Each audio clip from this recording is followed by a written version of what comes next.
Hello guys! Magandang araw. Nandito po tayo sa video na to para po mag-unboxing at saka po review. Nito po nabili po natin sa Lazada. Ito po ang ating electric mop. Buksan na po natin. Kasama ko po ang aming baby Uriel. Ngayon po ay ating po itong re-reviewin at titignan kung maganda nga po. Kung talaga ba nakakalinis nga itong ganito. Baka naman ito ay hanggang video lang magaling. Titignan ho natin. Tayo honest review naman po dito palagi. Ngayon guys, medyo pinkot ng kaunti yung ating box. Na okay lang siya. Clean and polished floors.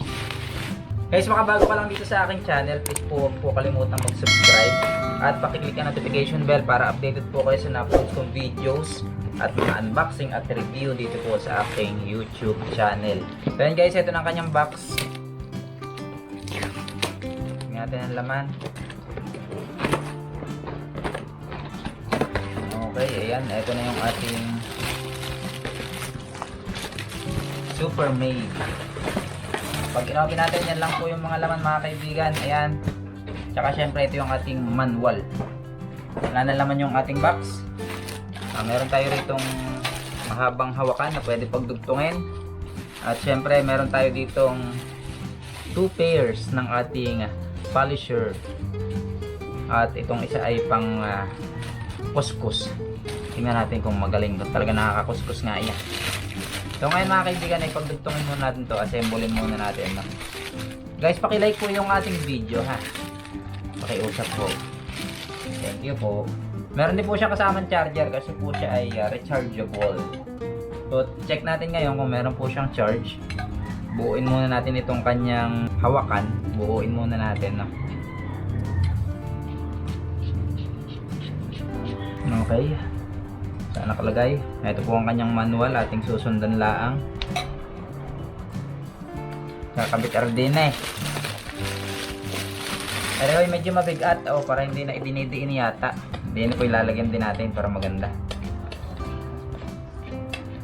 Para pampatibay ho yun, para pala hindi masira yung thread. Yan. Tapos din ilalagyan din pa gayon. Tapos pa ganito. Tapos iikot. Yan. Yan. Pagka ho nagayan na, testingin natin ring eri pala dinidikit lang. Mayroon hong ganire yung parang nakalagay doon sa mga bag yung nalagatlat. Pagka eri parang matalas ho, parang Scotch Brite. Yan. Ito po yung wet and dry. Sabi. So ayan, dikit muna natin. Ayun, nakadikit na agad.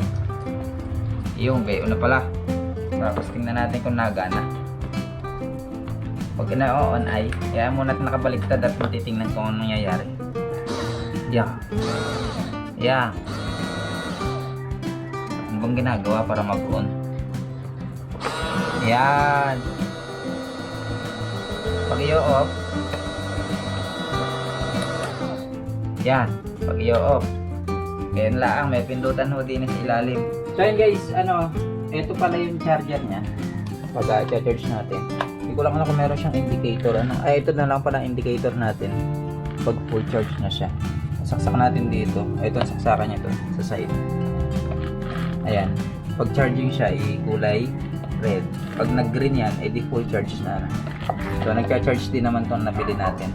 Subukan pipitarin tayo rin ng paa o kaya kamay kung gusto mo. Yan, pagkatapos yung gayaan, nakuskus ng gayaan, magaling nga rin.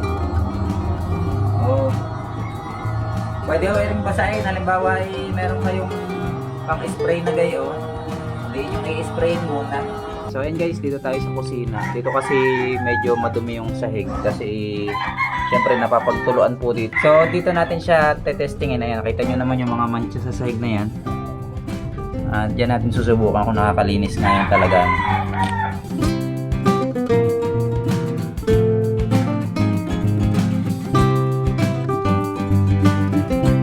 So yun guys, narinis na natin itong sahig dito sa ating kusina. At ayan siya, shiny na. Okay din, magaling. Matatapos mo siya nang hindi ka masyadong mapapagod. Kasi hindi ka nagkakaskas eh. Hindi ka gaya pagka yung traditional na map na ganun. I-kuskus ka talaga. Pero ito, okay din. Nakakalinis din naman siya talaga. Kintab eh.